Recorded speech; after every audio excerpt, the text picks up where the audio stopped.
teman-teman semuanya, welcome back to my YouTube channel dengan saya Helena, Insurance Advisor dan Financial Planner Anda. Nah, hari ini saya akan mencoba membahas seputar perjanjian pranikah. Perjanjian pranikah ini kan sudah nggak asing lagi sebenarnya ya. Jadi seperti ini perjanjian pranikah. Ini perjanjian pranikah punya saya pribadi ya. Ini perjanjian pranikah yang saya buat pada saat sebelum menikah. Jadi ini sebelum menikah, makanya disebut sebagai perjanjian pranikah. Apa sih tujuan perjanjian pranikah itu? Nah, perjanjian pranikah ini ada beberapa tujuan ya. Kalau saya sendiri secara pribadi, tujuan perjanjian pranikah ini adalah karena mengikuti Undang-Undang Agraria perihal kawin campur dan kepemilikan properti atas orang asing. Jadi karena suami saya adalah orang asing, maka saya diwajibkan punya perjanjian pranikah. Ya, karena tanpa perjanjian pranikah, pemisahan harta ini, maka saya sebagai warga negara Indonesia bisa kehilangan hak atas kepemilikan tanah atau properti. Nah, jadi tujuan daripada perjanjian pranikah ini tergantung ya. Tapi karena saya adalah perkawinan campur, maka saya wajib membuat yang namanya perjanjian pranikah. Nah, apa saja sih yang diatur dalam perjanjian pranikah ini? Nah, perjanjian pranikah ini yang diatur khususnya untuk kawin campur ini, pelaku kawin campur berfokus kepada pemisahan harta ya. Pemisahan harta di mana antara saya dan suami saya yang merupakan warga negara asing tidak ada percampuran harta. Sehingga apabila terjadi risiko yang tak diinginkan, contohnya terjadi perceraian, maka tidak ada harta gunung gini yang akan dibagi ya.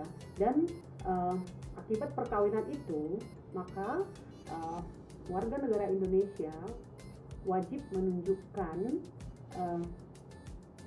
pemisahan harta ini di depan notaris. Jadi dia harus wajib memiliki ini sebagai bukti yang sah bahwa tidak ada percampuran harta antara orang asing dan orang Indonesia.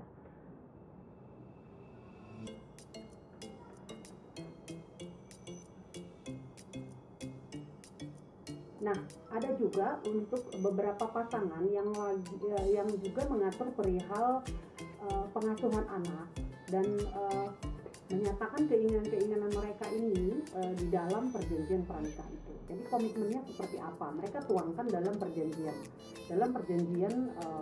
kawin. Nggak ada yang salah. Jadi intinya keinginan-keinginan mereka itu boleh mereka tuangkan ke dalam bentuk sebuah perjanjian pranikah. Contohnya hak pengasuhan anak gitu. Jadi atau nafkah. Ada juga yang namanya diatur seperti hutang piutang ya. Jadi hutang piutang antara suami istri. Biasanya kan jika suaminya berhutang dalam perkawinan, biasanya istri ada imbasnya.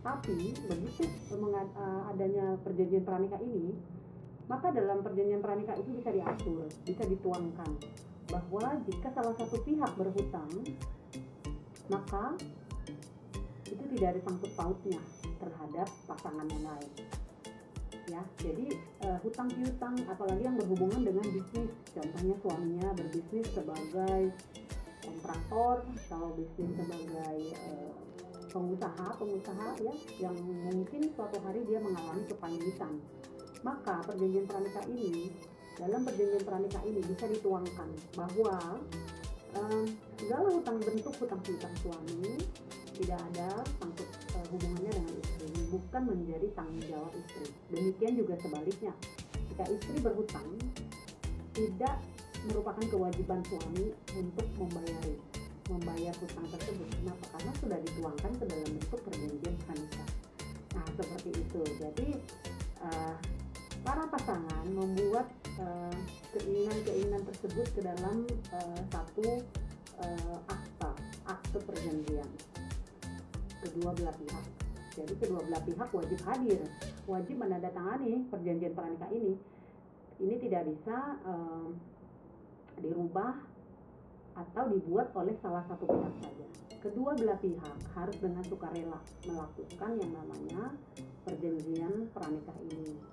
Tidak ada yang merasa dipaksakan karena itu adalah merupakan kerelaan, ya. Jadi para pasangan yang hendak menikah ada baiknya untuk mempertimbangkan perjanjian pranikah ini.